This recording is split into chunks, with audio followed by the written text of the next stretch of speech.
collective si ce n'est pas le cas. Et c'est ce que nous allons traiter aujourd'hui. Alors, si vous voulez, bon, je vois qu'il est 10h01, on peut commencer. Si vous avez une petite question que je vais vous poser, le temps que tout le monde se connecte, n'hésitez pas à utiliser le chat. Alors, je vais faire une petite fenêtre que j'ai là qui me rappelle que je suis en effet en réunion. Je vous propose d'utiliser le chat et de donner 2 adjectifs qui vous font penser à l'intelligence collective. Qu'est-ce que l'intelligence collective signifie pour vous en 2 petits adjectifs? Ça me permettra de partager un petit peu vos retours le temps que tout le monde se connecte. Alors n'hésitez pas à mettre le 2 adjectifs relatifs à l'intelligence collective. Ah, 3, ok, 1 plus 1 égale 3, pas mal. Collaboration, richesse, bienveillance, stimulation, alignement, coopération, créativité, ensemble, collectif, synergie, générosité. Alors, juste une chose, tant que vous faites tout ça, je fais un message à Célia qui m'accompagne sur l'animation. Peux-tu commencer l'enregistrement, s'il te plaît, Célia, si ce n'est fait? Alors, Oui, c'est fait. ok, super. Co-construction, enrichissement, co-développement, ah ben, c'est intéressant parce qu'on va en reparler. Je remonte un petit peu, ensemble, très bien. Qu'est-ce qu'il y a encore? Efficacité, ça je ne l'avais pas vu. Créativité, synergie, inclusion, sens partagé, volonté. Oh, ça vous inspire, hein? Tant mieux. Émulation collective, leadership partagé, très bien. Alignement, on l'a déjà vu, mais oui, confiance. Okay. Inspiration. Collectif, co-développement, co-construction, bien. Implication. Manager éclairé. Fin du chef seul. Créativité. Ok, bon. Je vous propose qu'on commence là. Je pense que les personnes qui souhaitaient se connecter sont connectées. Alors, comme je vous disais, donc, on essaie de gérer la coupure son pour éviter de perturber pendant nos échanges. Donc, bienvenue pour ce webinaire qui est le dernier que nous allons faire avant les congés. Il va être consacré donc à l'intelligence collective et un petit peu au fait que ça puisse bousculer un petit peu le manager. Alors, on a beaucoup de chance aujourd'hui parce qu'on a des invités de marque. Merci à eux de participer et de nous apporter le retour d'expérience. Et aussi, ils vont avoir l'occasion donc de pouvoir donner une vision croisée sur ce qui va être dit en amont. Donc, comme invité, nous avons Nathalie Brousset, qui est donc directrice de la transformation au groupe La Poste. Merci Nathalie. Nous avons Ulysse Dorios, qui est directeur de la transformation au Conseil régional Île-de-France. Merci Ulysse, bonjour à eux. Et aussi Philippe Trimborn, donc, qui est directeur de la transformation au siège du groupe Orange. Merci Philippe, que je connais bien puisqu'on travaille dans les mêmes équipes. Et nous avons 2 startups qui vont nous apporter un petit peu leur éclairage, leurs actions concernant cette thématique. Il y a Ludovic Sabatier, qui est fondateur de Autrement Formation, et il y a Varma Bedessi, qui est, lui, le fondateur de Coachesy. Donc là, l'idée de ce webinaire, c'est donc d'avoir une partie où on va pouvoir interroger concrètement 2 startups sur leur activité concernant le sujet, et puis avoir un retour de la part de 2 grands témoins. Je me présente, mon nom c'est Laurent Drisquet, et je suis l'animateur du collectif de la Villa Bonne Nouvelle. Alors la Villa Bonne Nouvelle, qu'est-ce que c'est? C'est un lieu, alors je vais faire court parce que comme ce n'est pas le premier webinaire, vous avez peut-être entendu plusieurs fois, c'est un lieu où on reçoit des résidents, une dizaine de startups, qui travaillent dans la thématique des modes de travail, de l'organisation du travail, de l'environnement de travail. Et c'est un lieu de coworking qui est ouvert et dans lequel nous recevons aussi des salariés Orange, des projets Orange qui travaillent dans la même dans la même thématique. Et l'idée, c'est de profiter de cette proximité pour s'inspirer, pour échanger, pour tester, pour faire du test and learn ensemble. Et donc, c'est un endroit qui est un endroit donc d'inspiration, mais aussi un lieu physique, puisqu'il est situé à Bonne-Nouvelle à Paris.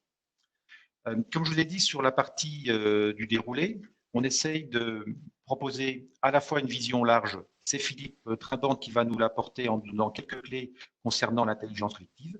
Et puis, nous allons interroger donc des startups et des témoins pour avoir cette vision très pratique. Alors, je commence sur le sujet. Lorsque je me suis renseigné en interne pour essayer de savoir un petit peu comment présenter le sujet, on m'a dit bah, il y a quelque chose qui est très simple, il y a un proverbe qui existe, que je connaissais par ailleurs, mais c'est vrai que je n'ai peut-être pas pensé à le dire, qui illustre bien l'intelligence collective, c'est seul on va plus loin, seul on va plus vite, ensemble on va plus loin. Donc, c'est vraiment cette idée du collectif, de créer les conditions permettant donc d'être plus innovant, plus créatif, d'être au service d'un projet, d'une ambition, grâce à la mobilisation de chaque compétence, de chaque savoir-faire individuel. Et la question qu'on se pose, est le manager dans tout ça? On s'est rendu compte que pendant la période écoulée, son rôle a été plus celui peut-être d'un coach que celui du traditionnel manager qu'on connaissait, très transactionnel.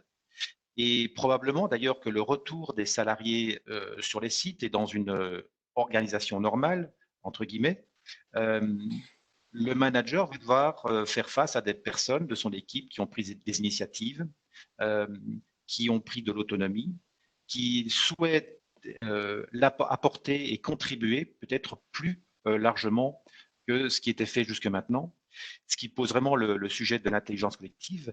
Et nous pensons que le manager va devoir de façon définitive vraiment s'intégrer, s'inscrire dans cette démarche d'intelligence collective. Mais avant d'aller plus loin, Philippe, est-ce que tu as le micro disponible? Oui, bonjour. Bonjour Laurent, est-ce que Bonjour. tu m'entends? Super.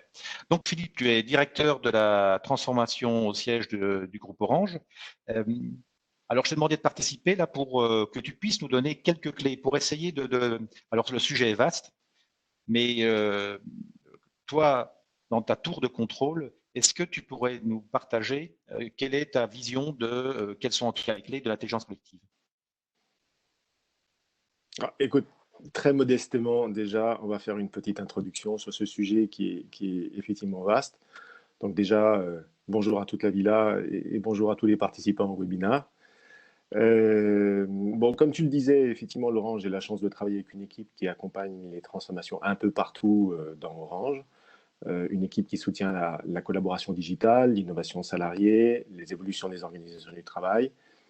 Et nous intervenons à différentes échelles, depuis les entités opérationnelles sur le terrain jusqu'aux grandes fonctions transverses. Et de fait, ça nous donne un bon point de vue sur ce qui se passe dans les organisations et sur comment et pourquoi elles cherchent à se transformer.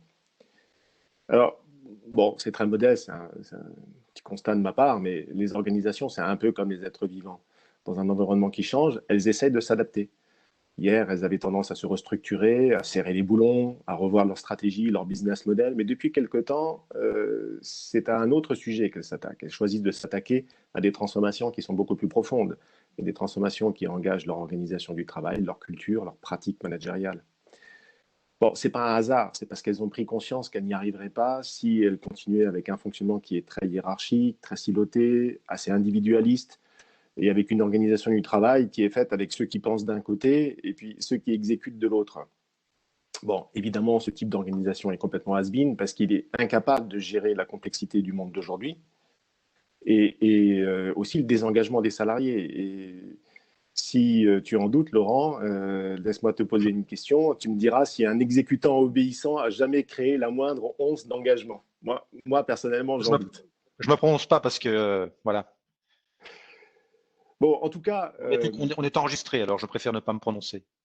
très bien. Donc, bon, je disais que, en tout cas, bon, j'ai cité d'abord ce sujet de la complexité. Je crois qu'il joue ici un rôle central. Et cette complexité, non pas que on la désire, non pas qu'on la considère comme une fatalité. Je ne la considère pas d'ailleurs comme une fatalité, mais il faut quand même reconnaître qu'aujourd'hui, on est en plein dedans et que ça déborde de partout. Et dans nos grandes entreprises, on est arrivé à un tel degré de complexité qu'on frôle la congestion cérébrale. Ce n'est pas une expression de moi, mais je la reprends volontiers. Et elle signifie, dit autrement, que d'ici peu, c'est le cerveau d'un seul individu qui sera incapable de résoudre les problèmes que nous aurons à gérer dans les entreprises. Bon, ça, c'est la raison pour laquelle les entreprises se précipitent sur d'autres approches qui font appel plutôt à l'intelligence collective, et ça tombe bien, c'est notre sujet du jour. Alors, tu évoquais, Laurent, ce proverbe africain, seul on va vite, ensemble on va plus loin. En fait, c'est plus qu'un proverbe. Parfois, c'est presque devenu un mantra, tu sais, ce genre de message que tu répètes à l'oreille et qui commence à devenir un tout petit peu trop présent parfois dans nos entreprises. Je vais être un peu caricatural certainement, mais parfois ça peut susciter de l'agacement et appeler des réponses du type « Ah oui, chef, on va travailler ensemble, on va coopérer ». Bon, c'est une caricature, mais en fait, ce que je crois, c'est que ce qui peut déranger les gens, ce n'est pas la collaboration. Ce qui peut déranger les gens, c'est l'injonction à collaborer sans la promotion de l'intelligence collective qui devrait aller avec. Et pour ma part, moi, je ne serai jamais blasé par l'intelligence collective, et je le dis de manière sincère parce que je reste ébahi à chaque fois qu'il m'est permis de l'observer ou d'y faire appel moi-même. Et je voudrais donner quelques exemples, parce que ça va nous remettre les choses en tête, je pense. Alors, je vais d'abord vous raconter une petite expérience. Alors, ce n'est pas vraiment une expérience, c'est plutôt un jeu, mais vous allez vite comprendre. Vous réunissez 50 personnes dans une salle, dans un espace assez large, et vous les répartissez debout un peu au hasard dans cet espace. Vous dites à chacune de choisir 2 personnes dans la salle, et à votre signal, vous leur dites de se déplacer et de se placer à égale distance de ces 2 personnes qu'elles ont choisies. Alors, au départ, on s'imagine que ça va être facile, parce qu'on se dit, bon, ben voilà, je repère un tel, je me déplace et je me positionne. Bon, évidemment, tout le monde bouge. Et son propre mouvement oblige les autres à bouger, et le mouvement des autres vous oblige à bouger en retour. Donc on se dit, ça va vite devenir un beau bordel. Mais, en fait, et c'est assez surprenant, plutôt que de dériver, c'est un système qui se stabilise en quelques dizaines de secondes. Et les personnes sont très vite attentives à ce que font les autres, elles décodent vos déplacements, et elles veillent à ne pas engendrer non plus de surréaction par rapport à leur propre déplacement. Alors, vous aurez l'occasion d'y réfléchir, mais avec ce jeu, en fait, je peux vous garantir qu'un individu seul n'est pas capable de résoudre ce problème-là en un temps raisonnable. Ça serait un vrai casse-tête. C'est même interminable à résoudre. Ou alors, il faut un bel ordinateur pour pouvoir le faire. Alors qu'en collectif, c'est traité comme une épreuve, c'est réglé en quelques dizaines de secondes, c'est facile et c'est vraiment ludique. Bon, évidemment, dans les entreprises, c'est pas un jeu de même nature qui s'opère. Mais moi, ça me fait penser, par exemple, à certains projets de réaménagement de locaux. Alors, si vous devez réaménager un espace partagé par quelques dizaines de personnes, moi, je vous mets au défi de réussir sans faire appel à la co-construction et à la collaboration entre et avec les futurs occupants. Parce que, en fait, c'est quasiment chose impossible. Si on ignore les informations les plus importantes, et en règle générale, on ignore les informations les plus importantes que chacun a dans son espace bien à lui, en fait, chaque défaut vous sera reproché et rien n'ira. Alors que si vous faites ça avec un atelier d'intelligence collective, avec une animation adéquate, chacun va pouvoir exprimer. Chacun va pouvoir exprimer. Vous me voyez, vous m'entendez encore? Oui, oui, c'est moi qui t'ai perturbé. Alors j'en profite, je suis désolé de t'interrompre en plein discours. Il te reste 2 minutes, hein, parce que tu sais qu'on a le timing assez chaud. Et je reviendrai vers toi parce que j'ai une question à te poser, mais je te la poserai plus tard. Donc Bon. voilà. Donc, ce que je disais, c'est que avec un atelier d'intelligence collective, une animation adéquate, chacun exprime ses besoins, ses préférences et contribue aux solutions qui émergent dans une forme d'interaction. Et en général, en un temps relativement raisonnable, vous avez une solution raisonnable et acceptable par tous. Autre exemple, si vous prenez les pratiques de co-développement, ça a été cité au départ, dans un groupe de pairs, chacun peut solliciter en bienveillance les autres membres du groupe pour recueillir des conseils sur la manière de résoudre des situations difficiles. Ça, c'est quand même particulièrement formateur et c'est aussi une forme d'intelligence collective organisationnelle. L'intelligence collective, ça ne se voit pas toujours, mais elle nous rend des services au quotidien sans même y penser. Alors, vous connaissez sûrement Doodle, c'est un service qui est super efficace pour monter une réunion urgente à distance avec quelques personnes. Ça marche très bien parce que c'est un outil qui permet une interaction efficace entre les personnes dans un problème qui est distribué et où chacun détient une partie des informations indispensables à la solution globale. Bon, et puis à plus grande échelle, c'est encore à l'intelligence collective qu'on doit les innombrables pratiques nouvelles, initiatives et actions qui nous ont permis de mieux gérer les effets de la crise du Covid. Il faut quand même se dire qu'avec le confinement généralisé et un peu brutal de mars, avec ce défi majeur qui a été posé par la pandémie, eh ben, en fait, ça a créé des conditions pour une action distribuée, une initiative massive qui est mue aussi par l'intelligence collective. Et heureusement que ça s'est produit, parce que sinon, je ne sais pas où nous en serions aujourd'hui.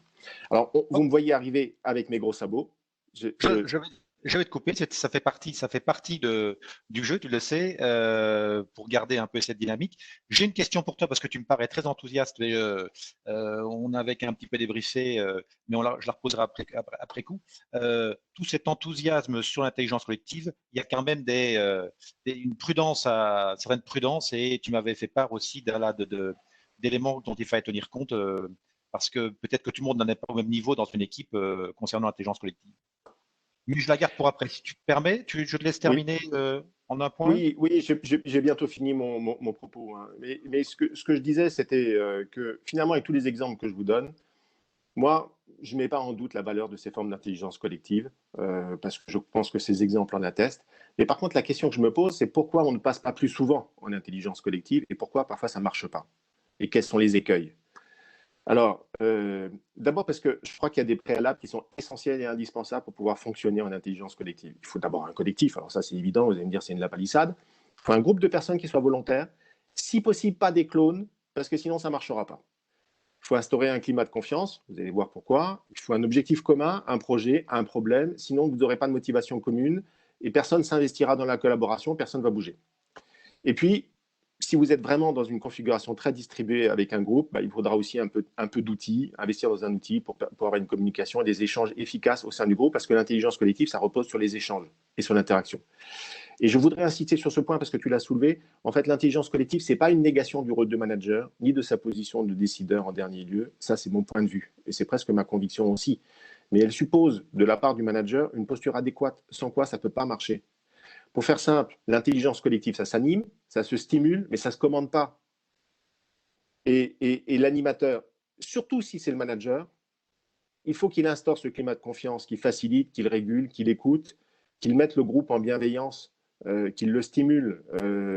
Et ça, c'est quelque chose que l'on ne peut pas faire, évidemment, si on a une posture de manager classique. Bon, par contre, il revient quand même au manager d'exprimer son intention, parfois de poser l'objectif qu'il souhaite atteindre. Et c'est à lui d'intégrer ce que produit le groupe dans son processus de décision. Moi, je pense que c'est important parce que l'intelligence collective, ça ne doit pas créer de déresponsabilisation. Et comme tu le Philippe, disais, Laurent, je vais te couper la parole, Philippe. Hein. non, j'arrive, je vais répondre à ta question, Laurent. Je vais répondre à ta Oui. question, en fait. Non, Effectivement, tu il y a répondras certains après. écueils, Tu répondras après. et je crois qu'il faut les connaître. Oui. Il est tout à fait possible que l'interaction au sein d'un groupe dysfonctionne parce que les participants n'expriment pas leurs pensées réelles. Parce que, par exemple, ils ont peur de la non-conformité, que certains individus un peu trop présents, justement, bloquent cette mise en confiance, ou aussi s'ils ne se sentent plus reconnus ou responsabilisés, ou simplement parce qu'il existe un effet qu'on constate parfois, ça s'appelle l'effet moutonnier. Les gens se suivent, ils disent un peu la même chose parce que les autres pensent comme ça. Bon, quand vous constatez qu'il y a un phénomène comme ça qui est en train de s'installer, il faut remettre l'ouvrage sur le métier. Mais surtout, il ne faut jamais baisser les bras. Et souvenez-vous de cette citation, je crois qu'il n'y a jamais d'intervention sans une bonne citation. Les grandes choses dans l'entreprise ne sont jamais faites par une seule personne, elles sont réalisées par une équipe de personnes. Je vous laisse deviner qui est-ce qui a sorti cette citation. Évidemment, c'est de Steve Jobs. Donc je pense que ça peut répondre quand même un peu à la problématique que tu es en train de soulever, Laurent. Steve Jobs, qui a quand même une réputation de développer l'intelligence collective, surtout la sienne. Mais passons maintenant, comme je disais, aux startups, c'était important. Merci Philippe pour ton intervention. Donc tu as brossé un petit peu donné des clés de l'intelligence collective. Passons maintenant au concret. Ludovic, toi tu es créateur d'Autrement Formation, donc tu es une des startups hébergées à la Villa Bonne Nouvelle. Peux-tu nous dire comment tu interviens dans ce domaine, nous donner des exemples Tu m'entends, Ludovic? Oui, tout à fait. Je suis Nous très expliquer content qui tu es, quelle est ta startup? Je suis très content d'intervenir. Merci à tous d'être là parce que je dois des têtes connues et plein de rencontres à faire aussi. Donc, je suis Ludovic Sabatier. J'ai créé Autrement Formation il y a 18 mois maintenant avec cette envie de renouveler la façon d'apprendre en entreprise. Et c'est aussi ça l'idée, c'était de dépoussiérer la façon d'apprendre et de mettre sur, on va dire, le terrain de l'intelligence collective. Moi, j'ai pratiqué l'improvisation théâtrale pendant 18 ans et je me suis dit, mais à chaque fois que je sors de mon cours d'impro, j'ai l'impression d'apprendre à être un meilleur manager que certaines formations classiques très théoriques. Et donc, j'ai eu envie de faire, on va dire, cette réunion des deux mondes, à la fois d'une façon un peu plus latérale d'apprendre avec des disciplines artistiques, avec une façon plus latérale de se développer, que sont l'improvisation théâtrale pour développer l'intelligence collective, mais aussi le chant lyrique pour permettre aux personnes, aux managers, aux top managers de s'exprimer devant 1500 personnes, à utiliser mieux leur respiration. Donc, vraiment une façon innovante d'apprendre et puis aussi pour permettre à tout le monde d'être plus horizontal dans la façon d'apprendre. C'est-à-dire que ce qui est difficile, c'est la façon pyramidale, c'est la façon aussi très descendante d'apprendre. Là, on part vraiment avec une démarche horizontale et ça fonctionne puisque Orange, je travaille régulièrement avec le groupe Orange et j'en suis très content. Je travaille aussi pour Thales, je travaille aussi pour Vaudou, une startup du jeu vidéo, pour Sidaction. Et je vais bientôt fêter mon millième collaborateur formé en 18 mois. Et ce qui, en tout cas, m'a donné envie de venir dans les formations, c'est vraiment dépoussiérer la façon d'apprendre et permettre aux managers d'utiliser l'intelligence collective au mieux. C'est ce qui m'anime au quotidien. Alors, tu parles de ça, mais ça, il y a une réflexion là que j'ai. L'improvisation, le théâtre, c'est un peu individuel. Comment est-ce que tu fais le lien entre cette individualité et une organisation d'une équipe pour un manager, le collectif, l'intelligence collective? Alors justement, l'improvisation, c'est vraiment les valeurs clés, c'est-à-dire écoute, confiance, énergie et amusement. Et c'est aussi les valeurs du manager coach. C'est ça aussi qui nous permet donc vraiment d'avoir des points cardinaux dans notre management. C'est ces quatre valeurs. Écoute, parce qu'il faut vraiment écouter ses collaborateurs et l'écoute active pour l'intelligence collective, c'est essentiel. Et c'est aussi essentiel en improvisation. L'énergie, parce que là, aujourd'hui, vous voyez, être tous derrière nos écrans, eh ben, il faut avoir de l'énergie pour prendre la parole, il faut avoir de l'énergie pour au quotidien affronter nos collaborateurs, en tout cas mettre en mouvement tous nos collaborateurs. Confiance, parce que sans la confiance, ça ne fonctionne pas. Sans la confiance aussi à distance, on n'arrive pas à être un bon manager. La confiance en soi aussi, c'est-à-dire de se dire je vais être capable de mettre en avant en tout cas la solution, de faire émerger la meilleure solution. Et puis, énergie, je vous l'ai dit, il en faut. Amusement, parce que c'est le plaisir de travailler ensemble qui est aussi un vecteur fort, on le sait. Et souvent, dans la sphère professionnelle, le plaisir est un peu oublié, alors que c'est un carburant très puissant. Donc, comment on orchestre ça? Un exemple concret avec la direction Entreprise France, on a monté une journée qui s'appelle Je m'improvise manager coach. Et en une journée, on permet aux managers qui s'inscrivent et qui sont eux volontaires pour s'inscrire à cette journée, grâce aux médias de l'improvisation théâtrale, d'expérimenter concrètement des nouvelles postures. Donc, ça veut dire quoi, une nouvelle posture? Ça veut dire comment, dans mon management, je favorise l'intelligence collective. Et puis surtout, ils ont des cas concrets, c'est-à-dire que chaque manager arrive avec un cas concret. Ça peut être dans mon équipe, j'arrive pas à réembarquer Marie, Pierre, qui finalement est à distance et a des problèmes dans sa vie personnelle et j'arrive pas à le réembarquer, à le réengager. Et donc là, on met l'intelligence collective du groupe, c'est-à-dire qu'on a une dizaine de managers présents. Et grâce à des exercices d'improvisation théâtrale au début, c'est-à-dire qu'on fait du décontextualisé, c'est-à-dire raconter une histoire à quatre. Donc c'est très simple, mais en fait, ça nous permet, ces exercices d'improvisation théâtrale, d'arriver sur du développement collectif de façon plus souple, moins frontale. Raconter une histoire à quatre, c'est-à-dire tous les jours, je vais à la boulangerie et j'achète un petit pain. Mais un jour, il n'y a plus de pain et il n'y a plus de farine. Raconter cette histoire à quatre, ce petit grain de sable qui va devenir un grain de sel, c'est-à-dire le mais un jour, parce que les managers ont du mal aussi à créer la rupture et à accepter cette rupture. On a tous envie que ce soit comme le plan initial et que ça se passe comme un plan, comme on l'avait décidé, un plan sans accroc. Et ces petites ruptures qui nous permettent de faire des virages à la fois dans des histoires et aussi dans nos quotidiens, ça nous permet vraiment de mettre en scène l'intelligence collective. Et donc ça fonctionne puisque aujourd'hui, la direction entreprise, on a eu cette superbe expérience, je vous en parle aujourd'hui puisqu'on est dans le cadre de la Villa Bonne Nouvelle. On a formé 200 managers l'an dernier et ça continue puisque cette année, on devait faire un Tour de France et finalement, on a réadapté ce Tour de France pour recréer quelque chose de complètement nouveau. Justement, comment vas-tu t'organiser alors face à ce…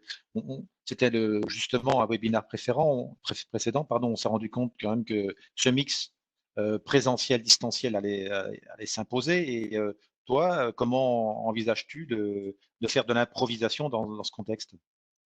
Alors aujourd'hui, nous, on devait faire un Tour de France à Marseille, à Lyon, dans des théâtres.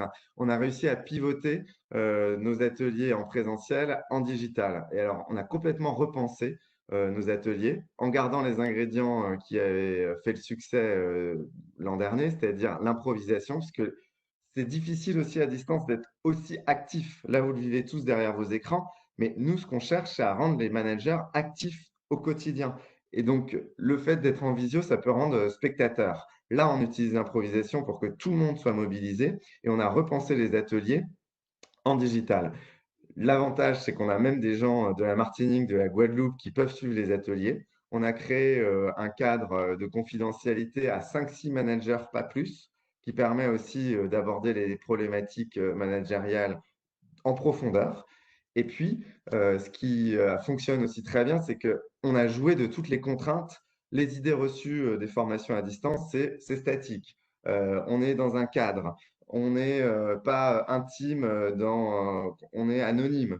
Donc, on a fait en sorte de casser toutes ces idées reçues. Donc, on s'est listé les idées reçues et on a essayé de les dépasser en se disant comment faire pour répondre à l'inverse à ces idées reçues. Donc, on arrive à faire lever les managers, on les fait se lever puisqu'on est dans des positions très statiques aujourd'hui face à nos ordinateurs. Alors voilà. Je me Merci lève. Laurent. Je te Ouais, suis. ouais, On ouais. peut se lever. Ah, tu vois, je suis bon élève. Mm. Merci. On peut se lever, on peut aussi applaudir. C'est tout bête, Mhm. mais les gens, ils ont besoin d'être en lien et on a besoin d'applaudir. On est Mhm.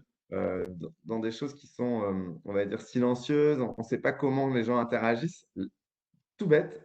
Applaudir, ça nous sert. Donc j'espère qu'à la fin, on aura des applaudissements nous aussi, parce que ça Je note, réchauffe le je note. cœur Bon, des très bien. intervenants. Et puis aussi, c'est ce que je vous disais, c'est l'improvisation. Donc là, on a créé des nouveaux jeux qui sont ludiques, mais à la fois qui mettent en scène l'intelligence collective pour expérimenter les cas concrets. Merci. Ah, maintenant, je me tourne vers Varma. Varma, toi, tu es président de la startup Coacheasy.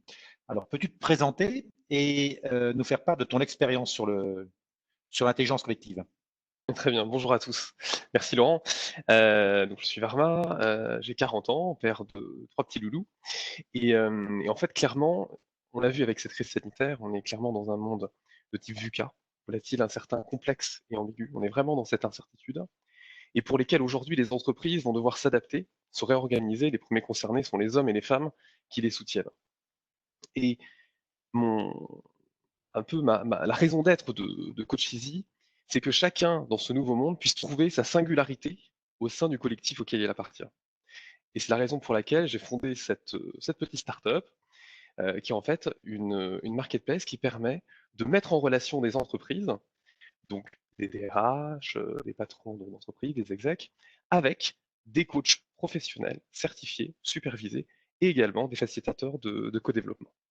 Donc justement, Laurent, sur ce propos, le co-développement, c'est une méthode clé de l'intelligence collective. Comme le dit son inventeur Adrien Payette, c'est une méthode qui est simple et subtile à la fois. Elle repose sur des règles de base qui sont importantes, qui ont été citées dans le petit icebreaker de tout à l'heure et repris aussi par Philippe tout à l'heure. Repose sur la confidentialité, la bienveillance, le parler vrai, il faut se dire les choses dans ce co-développement, et aussi l'engagement. Cette méthode, elle est structurée en plusieurs étapes, où les différents participants aussi vont jouer différents rôles, hein. Donc il y aura un client et également des consultants qui vont être au service de celui-ci. Mhm. Et en fait, au travers de cette méthode, qui est environ de cette étape, le client va pouvoir exposer une problématique, un projet, une préoccupation, et au travers des différentes étapes, il va repartir avec sa feuille de route et son plan d'action. Donc, voilà, justement, précisément, quels sont les attendus de la méthode? Mmh. Ce que je te propose, Laurent, on est un peu dans cette improvisation, c'est de partir sur un exemple, Mhm. pour illustrer mon propos. Ok. Donc récemment, il y a maintenant 2 mois, là, je suis intervenu à la demande d'une directrice des richesses humaines d'un groupe de services énergie, spécialisé énergie renouvelable, qui voulait que je facilite en effet une de ces séances. Donc elle avait convié pour cette séance une partie de son équipe, mais également d'autres personnes, donc des pairs. Il y avait un contrôleur de gestion et également un directeur marketing. Et je lui ai proposé aussi de moi de venir avec quelqu'un qui était formé à la même école que moi au co-développement, le CECODEV, et également une professeure de mathématiques. Et donc, on a commencé cette séance. La problématique de la cliente, donc la DRH, était elle était sur un projet de transformation concernant toute la partie gestion des emplois et des compétences, un peu dans le monde de demain, avec une rentrée très particulière. Et donc sur ce sujet, donc elle nous a exposé en quelques minutes cette problématique.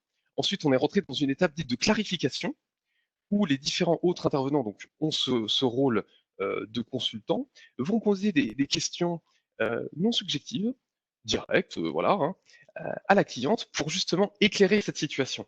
Éclairer cette situation, qu'est-ce que c'est? C'est elle, la DRH, qu'est-ce qu'elle a déjà entrepris? Comment elle se sent par rapport à ça? Quelles sont un peu plus de questions aussi sur le contexte? Quelles sont les interactions par rapport à ce projet, à la gouvernance, à son management? Et le fait d'interagir comme ça permet aussi à la cliente, voilà, de clarifier vraiment son problème. Suite à ça, elle nous expose ce qu'on appelle la demande, et donc là, en l'occurrence, elle souhaitait des feedbacks, des conseils, des retours d'expérience par rapport à ce type de projet et de trouver un peu des solutions. Là, ensuite, on passe à une étape dite de consultation, où chacun va pouvoir apporter ses idées, ses retours d'expérience. Et ce qui est très important, c'est qu'il peut y avoir des divergences, mais en aucun cas on doit dire non mais attends, Jean, je suis pas du tout d'accord avec tes propos. Non. La cliente récupère toutes ces informations, l'écrit, ça c'est très important, hein, parce que la graphie en neurosciences a prouvé qu'on avait un meilleur apprentissage sur ces pratiques-là. Et une fois cette étape effectuée, qui est assez importante, la cliente s'isole, vous pouvez rester au sein du groupe, et détermine une synthèse, et donc sa feuille de route et son plan d'action. Donc un des résultats clés de ce développement pour la cliente, c'est aussi de repartir avec une nouvelle vision, ses propres solutions, peut-être de nouvelles idées qui ont émergé au travers de ce co-développement.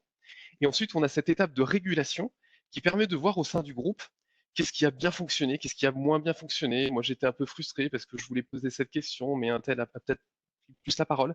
Et en fait, le groupe se régule parce que l'ambition de ce groupe de co-développement, c'est de se retrouver, par exemple, quelques semaines plus tard, pour prendre aussi des nouvelles de la cliente, comment c'est avancé, etc. Et aussi de faire intervenir et qu'un autre membre de ce groupe puisse jouer le rôle du client. Donc voilà Ok. un exemple qui permet donc de repartir avec un plan d'action, de retrouver aussi un collectif qui s'installe, et aussi on sent un groupe qui se nourrit voilà, de ces différents échanges et qui se sent utile à la progression de cette problématique. Varma, tu me disais aussi que tu avais une conviction profonde. Oui. Alors, sur le sujet du co-développement, la conviction est la suivante. Le co-développement de qualité et l'apprentissage entre pairs permettent, selon moi, un meilleur ancrage des pratiques managériales dans la durée. On a besoin de pratiquer, on a besoin d'échanger. Et Coach Easy regroupe les meilleurs facilitateurs de co-développement. Bah alors. Merci pour Je t'en prie. pour ta participation.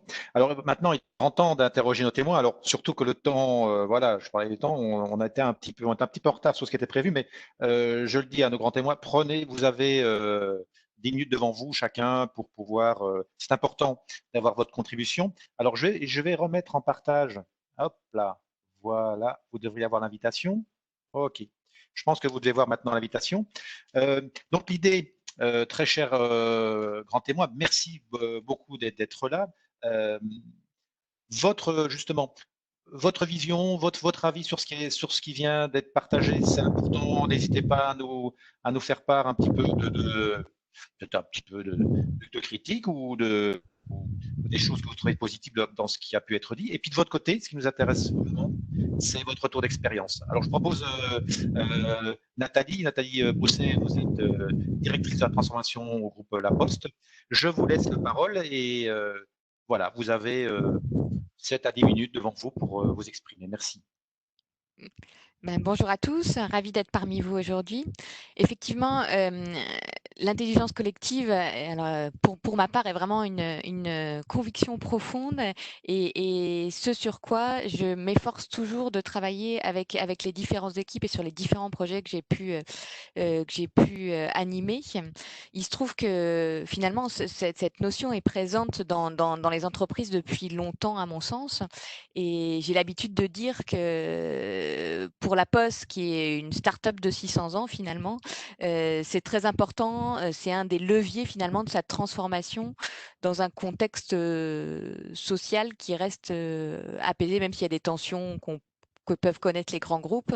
Voilà, cette intelligence collective et pouvoir capitaliser dessus est un moteur important dans la transformation du groupe. Et je dirais aussi que ce qui change aujourd'hui, c'est vraiment la dimension qu'on peut donner à cette intelligence collective. Les outils digitaux, finalement, nous permettent de penser cette intelligence collective à l'échelle de l'entreprise, avec des réseaux sociaux internes, avec des outils collaboratifs qui permettent de désenclaver les équipes, les sites, de désiloter un petit peu tous les sujets et de donner beaucoup plus de transparence finalement à des sujets qui pouvaient être finalement entre petites équipes, etc. Du coup, les outils digitaux nous donnent l'opportunité finalement de penser cette intelligence collective beaucoup plus largement qu'auparavant. Je vais vous donner un exemple concrètement. La Poste a déployé des outils des outils collaboratifs, pardon. Donc Microsoft Office 365 a ses 200 000 collaborateurs. Et pour ce faire, effectivement, on s'est appuyé sur cette intelligence collective, sur ce qu'on a appelé des champions, des ambassadeurs. Et ce qui était important, c'est qu'il fallait, et ça a été cité dans les interventions précédentes, c'est qu'il y ait ce volontariat. C'est-à-dire qu'on n'a pas imposé aux gens, on n'a pas essayé d'avoir une personne par équipe ou autre. On est vraiment parti sur l'envie des collaborateurs et on a fait un appel à candidats vraiment large et volontaire pour arriver finalement à plus de 4000 volontaires qui se sont lancés dans cette aventure sur la base du volontariat, je l'ai dit. Là aussi, on peut se demander, mais quid du coup du manager de ces personnes-là? Quid, comment ça a pu se passer? Et finalement, pour fluidifier les choses, pour permettre que ça se passe dans de bonnes conditions et pour le manager et pour les collaborateurs, on a vraiment capitalisé sur la confiance, l'écoute, la transparence, c'est-à-dire que on a toujours dit que voilà, ça se faisait dans ce cadre-là, qu'on donnait un cadre bienveillant à cette initiative. On donnait un petit peu le cadre qui était de dire bah, ça peut prendre jusqu'à 10% de la personne. Et on s'est attaché à valoriser ce que le manager direct pouvait en retirer. C'est-à-dire de l'engagement de ses collaborateurs, puisque finalement, ce que viennent chercher les collaborateurs dans cette initiative, ce qu'ils cherchaient, nos ambassadeurs, c'est à faire partie de la dynamique de l'entreprise, à contribuer finalement à leur échelle à la transformation de l'entreprise. Et du coup, ça leur apportait vraiment de la reconnaissance, un souffle d'air, j'ai l'habitude de dire, une bouffée d'air frais finalement dans leur quotidien qui est alors selon les équipes, pas forcément difficile, pas toujours facile, mais qui du coup leur donne à voir et à se sentir finalement contribuer à un grand tout à la transformation de l'entreprise. Et aujourd'hui, on a une communauté, donc sur des outils, sur une Teams, pour ceux qui connaissent, où vraiment qui s'autorégule. C'est-à-dire qu'au départ, on a donné l'initiative, c'est mon équipe qui animait, qui relançait, qui répondait aux questions. Et aujourd'hui, ça s'auto-régule, ça s'auto-anime et ça crée un sentiment d'entraide puisque chacun a la possibilité autour de ces sujets de collaboration de venir poser une question, de venir demander de l'aide pour créer une application à partir des outils. Donc, au-delà finalement du partage de connaissances, on est vraiment rentré, on a réussi à créer une dynamique collaborative et une dynamique d'entraide. Et ça, ma conviction, c'est vraiment que ça a pu être possible parce qu'on a joué à fond sur l'intelligence collective. C'est-à-dire que c'est pas l'équipe projet qui a dit on sait tout au départ, on vous livre tout et vous déployez ce qu'on a décidé. On a dit, voilà, nous, on a ces idées-là, on a pensé à ça, quelqu'un peut essayer de faire. On a tout de suite posé les fondements de dire, allez-y, osez. Nous, on tente des choses comme vous, on n'est pas sûr de ce qu'on fait, mais allez-y, contribuez avec nous, etc. Et c'est finalement cette logique-là qui aujourd'hui fait qu'on a les résultats derrière. Et je partage totalement ce qui a été dit précédemment, c'est que ça ne se décrète pas. Il faut pouvoir montrer des preuves finalement de de ces postures, c'est-à-dire la bienveillance, l'écoute, le partage et la transparence, parce qu'effectivement, ce qu'on nous demande à chaque fois, ce qui a permis de garder engagé, parce que ça fait maintenant 4 ans que ce programme est lancé, ce qui permet de garder l'engagement des collaborateurs, même s'il y a un renouvellement, c'est ces valeurs-là et c'est à chaque fois des preuves, de ce qu'on fait, du fait qu'on partage en avant-première nos informations et cetera et des fois, on est aussi rattrapé par la patrouille, c'est-à-dire qu'on a dans nos plans de com des petits loupés où on publie d'abord enfin, on informe d'abord des managers avant nos ambassadeurs et ils nous le rappellent volontiers, mais on se prête au jeu, avec eux et on écoute ce qu'ils ont à nous dire à chaque fois. Ok. Très intéressant. Alors, si j'ai bien compris aussi, il y a donc l'intérêt en effet de l'intelligence collective, cette Mmh. dynamique, mais il y a aussi une démarche d'entreprise pour maintenir l'engagement. À la rigueur, est-ce que je pourrais dire que par certains aspects, on pourrait de temps en temps ne pas faire appel à l'intelligence collective, mais que cette démarche d'appel à l'intelligence collective fait partie d'une volonté d'engagement aussi des équipes, des salariés? Oui, tout à fait. C'est-à-dire que on a la chance d'avoir des salariés, des collaborateurs très engagés, et du coup, on a besoin finalement de ce que je disais, de leur faire des preuves finalement de tout ça, que leur intention compte. Et du coup, pour preuve, on relance là notre nouveau plan stratégique et on le fait vraiment jusqu'à donc c'est plan stratégique 2020-2030 et on le fait en co-construction. Il y a vraiment une démarche de consultation de l'ensemble des collaborateurs. Et la nouveauté, c'est aujourd'hui qu'on consulte aussi nos parties prenantes externes, ce qu'on n'avait pas fait lors de l'épisode précédent, je dirais. Ok, très bien. Là, j'ai une question, peut-être que je pourrais on me demande, est-ce qu'il y a un nom de code de ce programme à la Poste? Un nom de code. Oui, oui, alors il y a plus. Ouais. Le code postal? Non, c'est stupide. Trop Euh, facile. alors, la transformation digitale interne a plusieurs projets et porte notamment le projet de points communs, puisqu'effectivement, l'ambition, c'est de partager des valeurs communes et des sujets communs. Ok. Très bien, merci beaucoup. Donc, n'hésitez pas à poser des questions dans le chat. On aura quelques minutes en fin d'intervention et je me retourne maintenant vers Ulysse. Ulysse Dorios, vous êtes directeur de la transformation au Conseil régional d'Île-de-France. À votre tour, je vous interroge sur ce qui a pu être dit et partagez votre retour d'expérience sur cette thématique de l'intelligence collective. Merci beaucoup Laurent, j'espère que vous m'entendez tous bien. Je suis ravi d'être avec vous aujourd'hui. C'est extrêmement intéressant d'entendre les différents regards sur l'intelligence collective que chacun porte. Je vais essayer de faire une présentation assez. Hop. La région de France, c'est une administration. C'est une administration avec tout ce que vous imaginez d'une énorme administration de 10 000 agents. Eh bien, c'est vrai. Il n'y a aucun stéréotype qui n'existe pas à un moment donné de votre aventure dans l'administration publique. Et puis, c'est un budget de 6 milliards, 10 000 agents. Et moi, je parle vraiment de la transformation du siège de la région de France. C'est 2000 collaborateurs, beaucoup de fonctions de cadre A, des cadres supérieurs qui pensent et qui conçoivent l'action publique territoriale au niveau de la région. Pour vous dire où est-ce qu'on est aujourd'hui, je vais quand même prendre une minute pour vous dire d'où on part, parce qu'effectivement, où on est n'a de valeur que, évidemment, si on comprend le chemin parcouru. Moi, personnellement, j'étais précédemment plutôt en fusion-acquisition pendant plusieurs années au Canada et aux États-Unis. Et puis, je suis rentré à Paris, en Île-de-France, et j'avais vraiment envie de rentrer dans la fonction publique pour découvrir cet univers qui me fascinait beaucoup entre le politique, le stratégique et l'action au service du public. Alors, j'ai postulé, j'ai été reçu. Et puis, on m'avait pris pour un poste de chargé de mission gestion du changement. Je venais de diviser mon salaire par 5.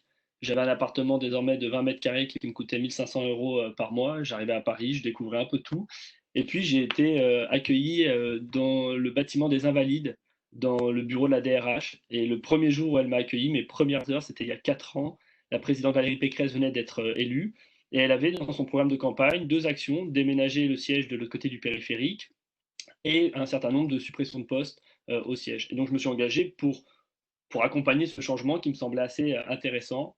Donc, mon premier jour, on m'accueille, la DRH me reçoit dans son bureau de 100 mètres carrés aux Invalides, face à la Tour Eiffel, une terrasse magnifique.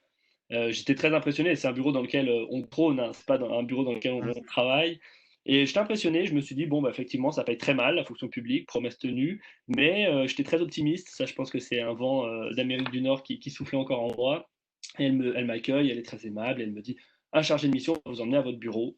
Je pars la fleur au fusil, très heureux, enthousiaste, déjà à l'idée de poster ça sur Instagram, à dire à tous mes amis, mais vous voyez, je n'étais pas complètement fou d'aller dans la fonction publique, il y a des intérêts autres. Et puis petit à petit, il m'emmène, je le suis dans les escaliers, puis on fait le 5e, le 4e, le 3e étage. Je m'entends au 2e étage me dire, tiens, je ne verrai pas la Tour Eiffel en entier depuis mon bureau, je suis un peu déçu. Et puis finalement, la vie continue et on a passé le premier, le 0, le -1 où il y avait la DSI et on m'a mis dans un local courrier et on m'a dit voici votre bureau individuel.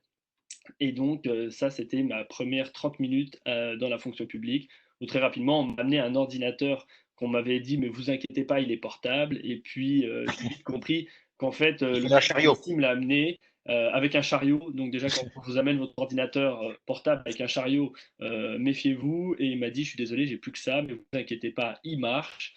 Et oui il marchait mais il n'y avait pas de wifi dans l'organisation.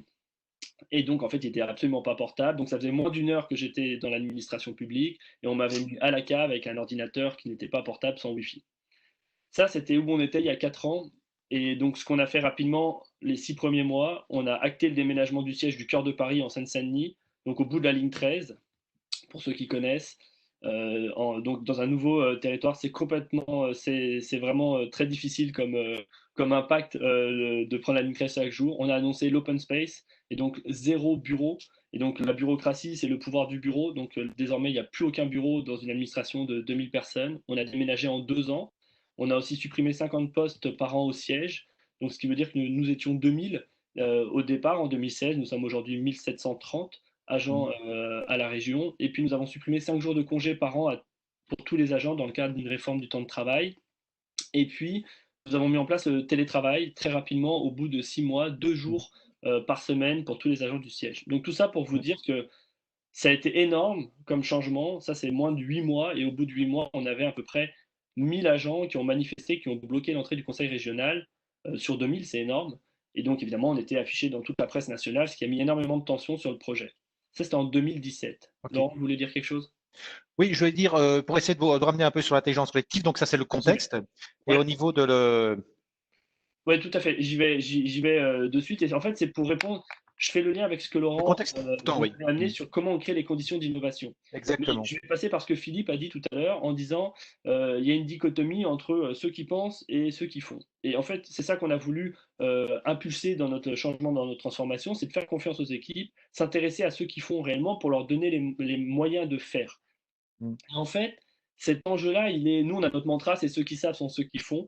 Et on ne peut pas avoir cette injonction à collaborer. Ça a été extrêmement dit. Mais je fais le lien entre ce que Philippe a dit et ce que Nathalie a dit également. Conditions de transport.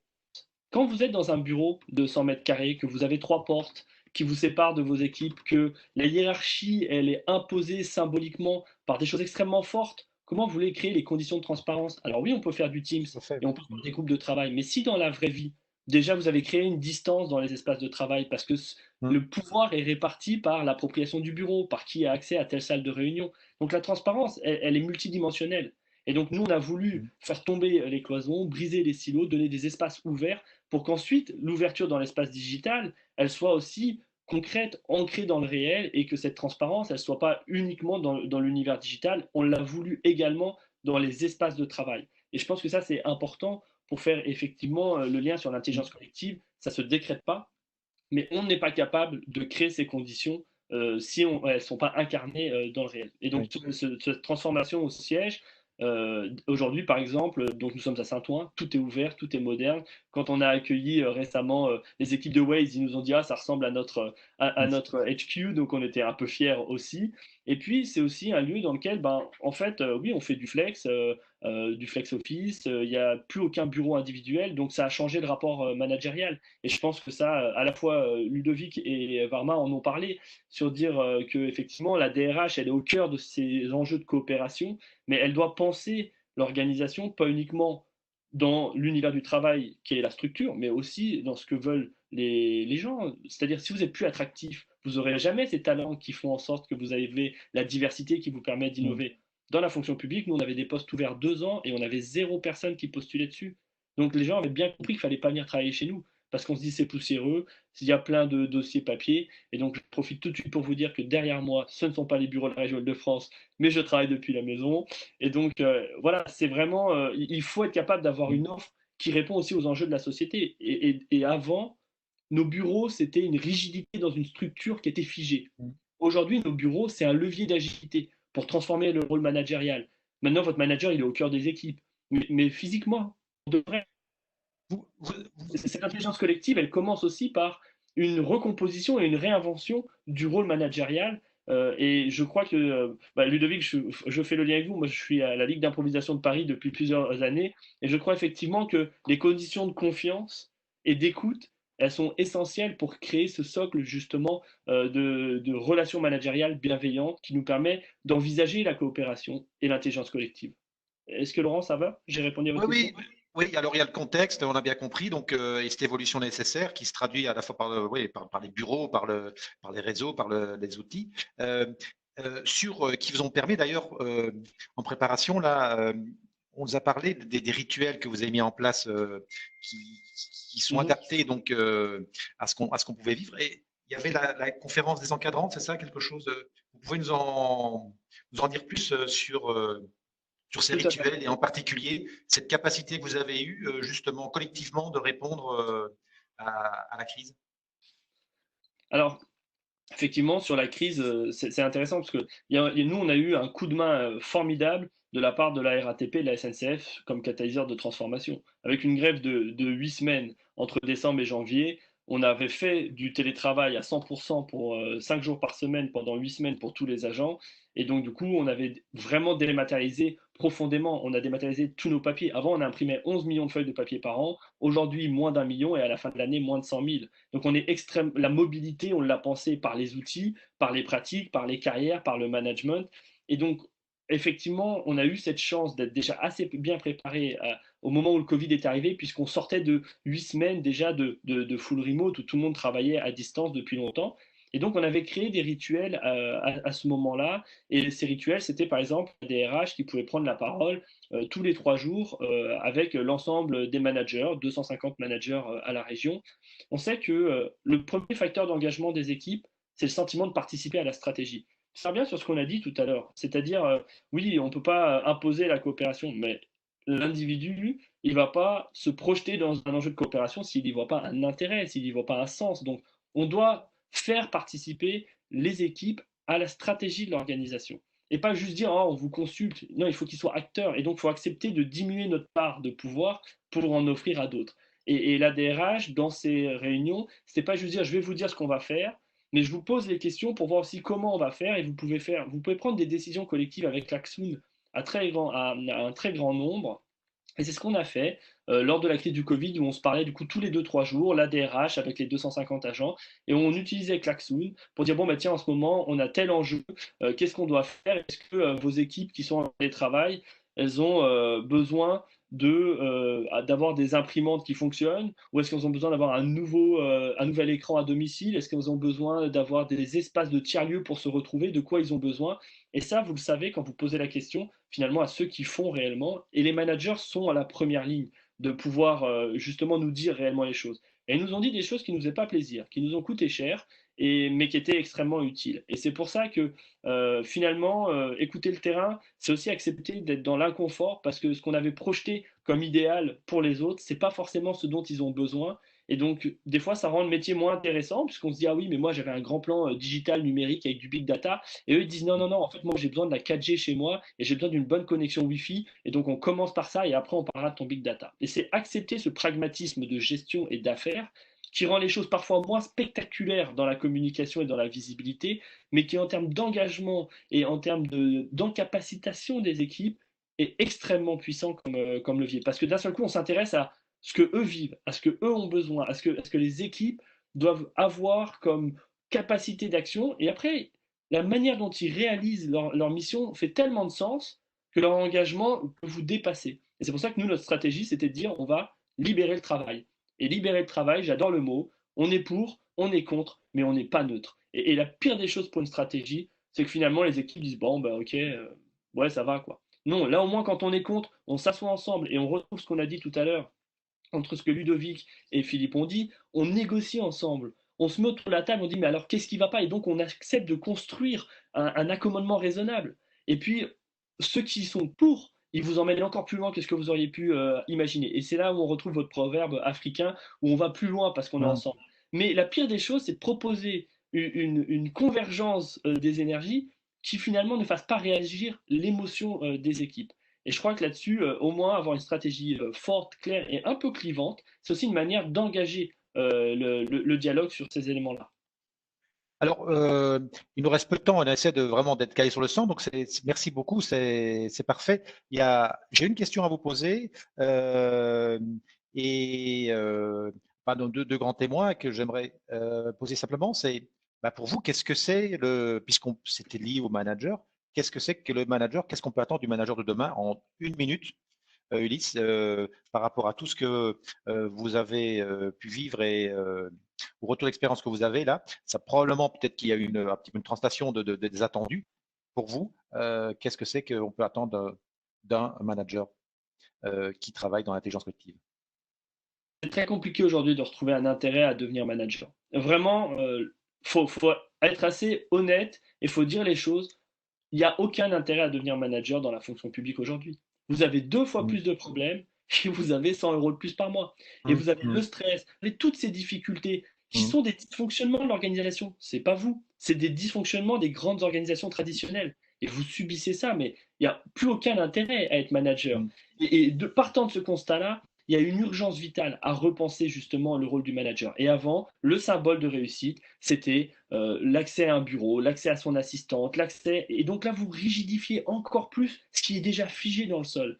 Et donc il faut lui proposer une nouvelle proposition de valeur. Et quand vous n'avez pas de marge financière particulière, eh ben vous êtes vraiment questionné sur le sens. Et donc la question, c'est comment vous recomposez un univers qui permet au manager de dire, mais en fait, oui, j'ai plus tous ces symboles-là que j'avais placés dans ma carrière, mais par contre, quand je vois les gens grandir dans mon équipe, quand je vois ce qu'ils sont capables de réaliser, quand je vois le francilien se dire ah, mais en fait, la région, c'est pas juste des fonctionnaires qui coûtent cher, c'est eux qui me permettent de déplacer, c'est eux qui nettoient le lycée dans lequel vont mes enfants. Ah oui, donc c'est utile. Et donc, c'est quoi la proposition de valeur de l'organisation et comment l'individu et le manager, il sent qu'il est responsable de faire en sorte de connecter cette proposition de valeur de l'organisation avec justement son action. Moi, je vais être très franc avec vous, Laurent, et je termine là-dessus.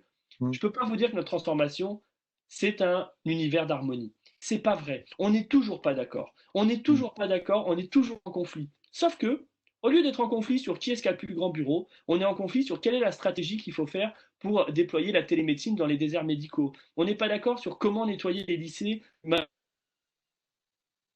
partout. On n'est pas d'accord sur des objets qui créent de la valeur. Et on n'a pas créé un univers d'harmonie. Et le manager de demain, il doit accepter que ce n'est pas l'harmonie et l'accommodement raisonnable qui doit régner dans son action, mais c'est faire en sorte que ces désaccords soient créateurs de valeur pour l'organisation. Voilà. Merci. Merci beaucoup. Nathalie, même question. Alors, le manager, qu'est-ce que vous en attendez pour pouvoir embarquer l'intelligence collective? Et, en bah, minutes oui, qu'il ose, parce qu'effectivement, c'est tout ce qui est décrit, il faut qu'il ose, il faut qu'on lui donne les moyens d'oser, et donc qu'on lui Mhm. donne le cadre finalement de liberté qui lui permette de justement faire plus qu'il ne fait aujourd'hui, parce que je l'ai lu dans les commentaires, effectivement, c'est se remettre en cause, accepter ce qui sort de l'intelligence collective. Eh bien, il faut pouvoir se remettre en cause. Si on avait pensé à une idée au départ, bah, l'intelligence collective, elle va peut-être nous montrer que c'est pas ça le chemin, c'est pas ce qu'on avait prévu. Donc, c'est accepter finalement d'être encore plus dans ce monde un petit peu incertain et mouvant pour lui. Et pour faire ça, bah, il faut que lui-même se sente sécurisé dans ce rôle, c'est-à-dire qu'on va pas remettre forcément toujours en cause ce qui va être mis en place grâce à cette intelligence collective. Et là, c'est vraiment un changement de culture et ça impacte la culture de l'entreprise. Du coup, il y a encore pas mal de travail autour de ça à la Poste, parce que malgré tout, on a un passé très pyramidal, très hiérarchique. Mais concrètement, c'est en redonnant finalement sa responsabilité au manager et sa liberté de mettre en œuvre sur son périmètre que je pense qu'on va y arriver. Super.